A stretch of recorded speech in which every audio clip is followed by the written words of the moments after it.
I mean, didn't we already know this? What's up, guys? That guy with a pencil here. Fun fact, I do have to have it on me and keep it on me at all times. Another fun fact, I've been aware of the statement made by Gege in the Q&A for the Gojo vs. Sukuna battle for a while, but considering stuff like this has happened before, where information comes out extra and then like typically is either mistranslated or forgotten, I wasn't really going to talk about it, because not only has this happened before and like things have just been wrong or fake or incorrect, also, you know, I didn't really think it changed all too much. But then, my glorious, legendary, juicious, scrumdiddlyumptious patron, Calvin Elder, summoned me from the heavens and said, I'm either going to take your kidneys or going to talk about these statements. And very specifically, he wanted me to talk about a different statement that Miyamura dropped about Kashimo, but then that ended up being fake. So like, I'll talk about Kashimo and ultimately how I think that statement doesn't actually really change much either, even if it were true, because it's kind of like implied narratively, but that's a completely different thing. The main thing I do want to talk about, Calvin, I promise you'll get your video soon, please don't take my kidney, but with I'm kidding, but with that being the case, the main statement, let me see if I can get it on screen, I'm going to cover myself a little bit. Wait, no, this is the wrong, actually, yeah, let's do that, and then we'll do this. Yeah, okay, so we're going to be super far in the corner.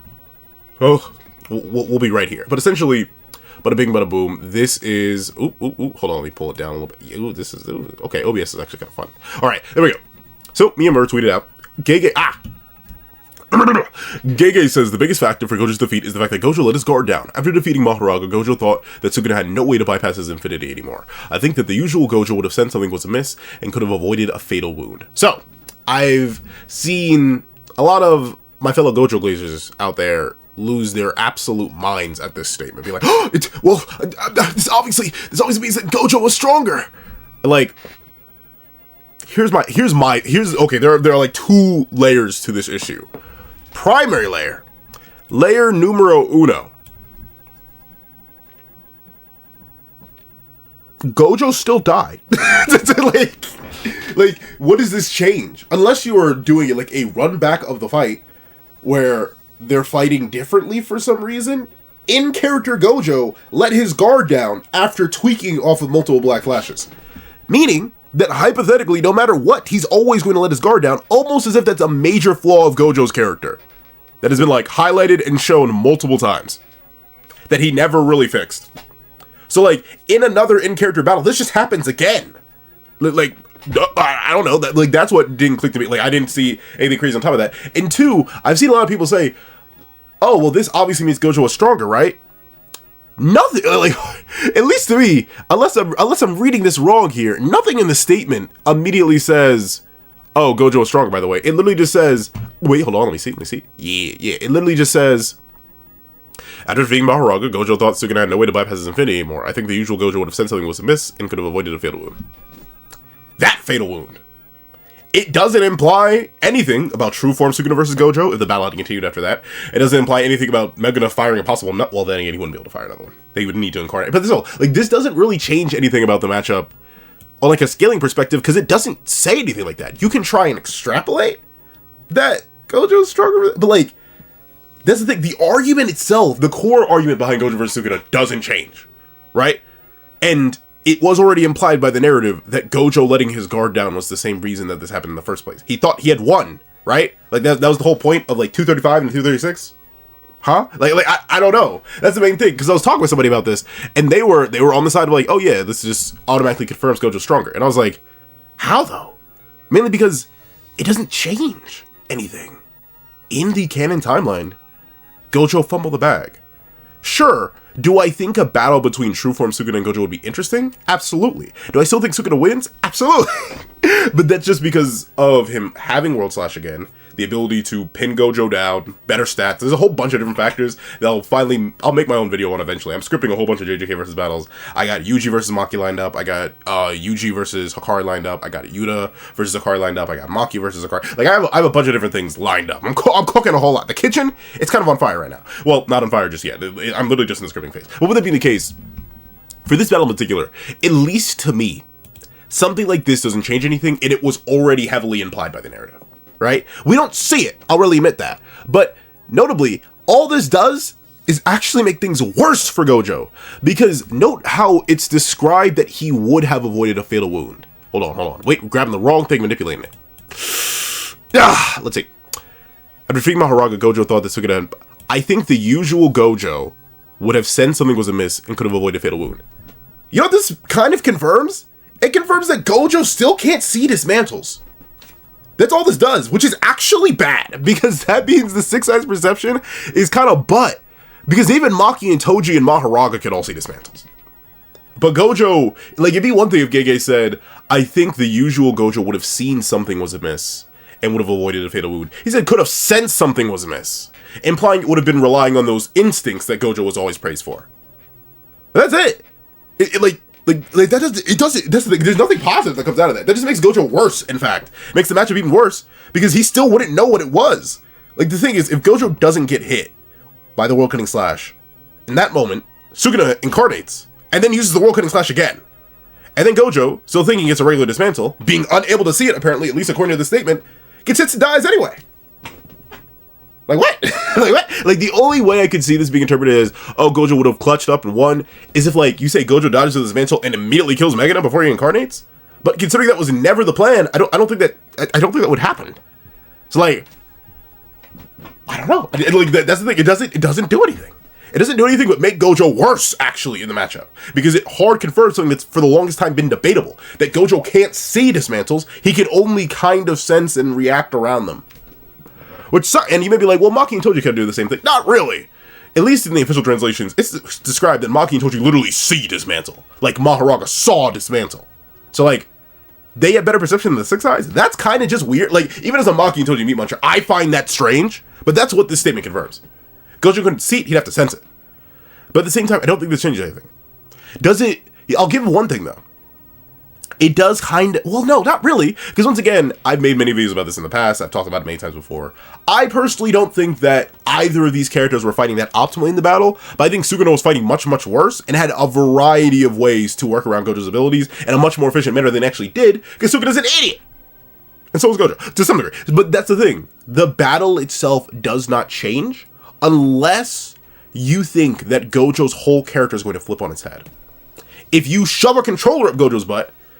then yeah, the battle changes. But then you shove a controller up Sukuna's butt, and then the battle stays the exact same with Sukuna away. Because, like, I don't know. And notably, the hype around this statement has only been increasing. Like, let me see, I believe Miyamura released another tweet talking about this. He's guard down and losing to a surprise attack, such as Classic Gojo. No, not this one. Not this one. Where is it? Oh, no. That's another thing I want to talk about separately.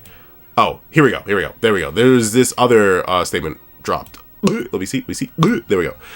Chapter 251. Maki dealt a surprise attack on Sukuna, who was assured of his victory, but he could have usually avoided it. Sukuna dealt a surprise attack on Gojo, who was assured of his infinity, couldn't be bypassed anymore unless guard down, but he would have usually avoided it. Cool story. Absolutely. But, Gege, I don't know if you realize this, but you write the story. You wrote these characters. You think? No. If he would have avoided it, he would have avoided it. The fact that he let his guard down is a part of his character that would happen in an in-character battle and they died. Like I don't know. Like that's the I don't really get this. Well, you know, I do get the whole perspective thing because at least from my understanding of Gege is one of the authors who like essentially believes his characters are real and tries to essentially act as a vessel for their actions, quote unquote. Which I know some authors do, and it really helps the authenticity of their characters. But in this case, this literally all this does is tell us the only way for Gojo to defeat Sukuna in the exact same circumstances is for Gojo to be out of character. Like. Does that sound good? Does that sound loud? Does that sound better? Like, at least to me, it doesn't. Like it just makes it sound worse. I actually, once again, I think this actually lowers Gojo's estimates, not on just hard confirming that he probably can't see dismantles, but also showing that even when tweaking off of multiple black flashes and looking the King of Curses directly in the face, while he already kind of knew that Sukuna was holding back, as we find out that he knew in 236, like what? Why did he let his guard down? What was he? Oh, just because he didn't think he had any meat to buy. Like, what was he cooking? Essentially, like, I don't get that. I don't get what Gojo was cooking. But once again, it does fit into his character, and that's why I don't think the matchup changes. If you still want to do the idea, oh, Gojo stronger, Sukuna smarter, that doesn't this doesn't help. You just go with the older arguments that existed before. Nothing evolves from this. In fact, the argument only devolves because Gojo gets weaker and has worse perception than Toji and Maki. In some senses. Obviously, he has better perception in some senses because of the 6 eyes, but, like, that's bad. That doesn't help Gojo. It makes things worse. It doesn't matter. And especially for the true form matchup and a hypothetical locked-in Sukuna. That's the ultimate thing that sucks about both of these characters. Like, ultimately, we never actually do get to see either of them really go all out fully optimally. Gojo, in my opinion, and I've said this before and I'll say it again, and I'll make a whole video talking about it, fights like an idiot in the Gojo versus Sukuna battle. He straights meatheads into the battle, which is the dumbest thing he could have done. And Sukuna does the exact same thing. He is the dumbest individual because he wanted to evolve his curse technique. He played it so stupid. Like, there are many different, well, not many, but there are, like, different pathways that we know he could have taken that he just doesn't because he's an idiot. Both of these characters are. But ultimately, the battle between them went the way it did in canon because both characters were in character. So, the only thing this does, and I'll give this, if you think this is a major change to the matchup, very specifically, if you put both characters in optimally and they're acting in a specific way, and we go with the usual Gojo that Gege describes, even though, you know, the usual Gojo let his guard down, the one thing I'll give is Gojo would have slain Meguna if Meguna doesn't try to incarnate the instant it happens. The instant he misses. Which I think he would if he saw Gojo miss or dodge a surprise attack. And then it's just true form Sukuna versus Gojo, and true form Sukuna has the World Slash. So, like, however you think that matchup goes, bada bing, bada boom. Nothing changes. Nothing changes. And that's the biggest thing. The only thing that hypothetically could have caused a whole bunch of change was this hypothetical, where is it? Where are you? Don't you hide from me! It was the Kashimo statement that ended up being proven to be mistranslated. Yeah. Apparently this info was fake. Whoops. Gege after Gojo, the only person who felt Sukuna felt he could lose to was Kashimo. That apparently was a mistranslation. But, like, that changes stuff. But once again, not really. It really... And I think this is the thing with Gojo versus Sukuna being over for, like, nearly 2 years now. And, obviously, a lot of time passing since Jujuki's ending. The arguments have kind of already crystallized. It's just what you choose to believe in at this point. It's all a matter of interpretation. If you believe certain narrative implications about Sukuna and Kashimo and Gojo, then one character is above the other and one is not. These interviews don't really add anything other than specific details that knock down the perception of Gojo, and that's about it. And once again, if this Kashimo statement were real, I see a lot of people say we're using this statement before it was found out to be fake. Oh, Kashimo number 3 in the verse. You could make those arguments before that. Were they valid? If I could raise my eyebrow higher, I would. But, like, the arguments that still exist for Kashimo being number 3 are still there. Sukuna only goes all out on him. We only see the larger scale Sukuna attacks from that. Sukuna very specifically seems to take Kashimo seriously, exclusively. Like, a bunch of things. But once again, the main reason I want to make this video is to explain why I don't think it matters all too much. But do you think it matters? Do you think this absolutely changes the matchup and 100% confirms Gojo is superior, bada bing, bada boom? Let me know. Because honestly, maybe I'm just not seeing the vision. If someone can elaborate on why this statement suddenly changes the matchup entirely and revolutionizes the arguments that have already existed, like, let me know. I don't know. I'm not the sharpest one in the kitchen shed. So maybe I'm just missing something obvious. But that being the case, if you had always see this video, please leave 2 for 1 special. Leave 2 for 1 special in the comment section down below. I'd like to thank you so much for watching. If you would leave a like, share, comment, and subscribe. Make sure that notification bell so you don't miss out on every videos that come to the channel. Also, you do have a Patreon down below, you can support me for as low as $1 a month. Things like exclusive videos, early content, and more. You also now become a member of the channel for as low as $3 a month to get the same perks and more. So those perks include the live reactions here this year's to review, ad variations of all my videos, and if you become a $25 Patreon or $25 member, you can order whatever video you want. Also do have a link to my Ko-Fi in the stream down below. You can drop 5 views for a short video, 20 views for a long video, or any views at all. Any support is always greatly appreciated. Now I'd like to thank you so much for watching once again, and I hope you guys have a wonderful day. This is Dago with a pencil, writing off.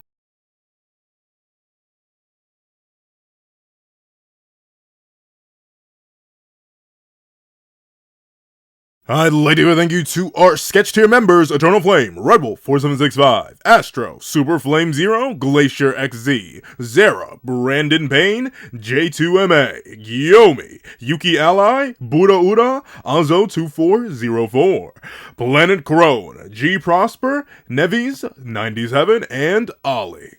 I'd like to give a big old thank you to our Reinhardt tier patrons: Sean, Nirvana Igneal, Midnight Lord 21, Kevin Encarnacion, and A+A. And then I'd like to give a big old thank you to our Inc. tier members, Fine, Austin Wimberly, Euchia, Carlo Alaimo, and Grim. And then I'd like to give a big old hefty thank you to our digital art tier members, Jay Warrior and AZ Void. And then I'd like to give a big old thank you to our colored art tier patrons, Waki Munoz and Waki Munoz. And then I'd finally like to give a giga super duper kidney sacrificing thank you to our ultimate, that guy with a heart on the horizon, Calvin Elder.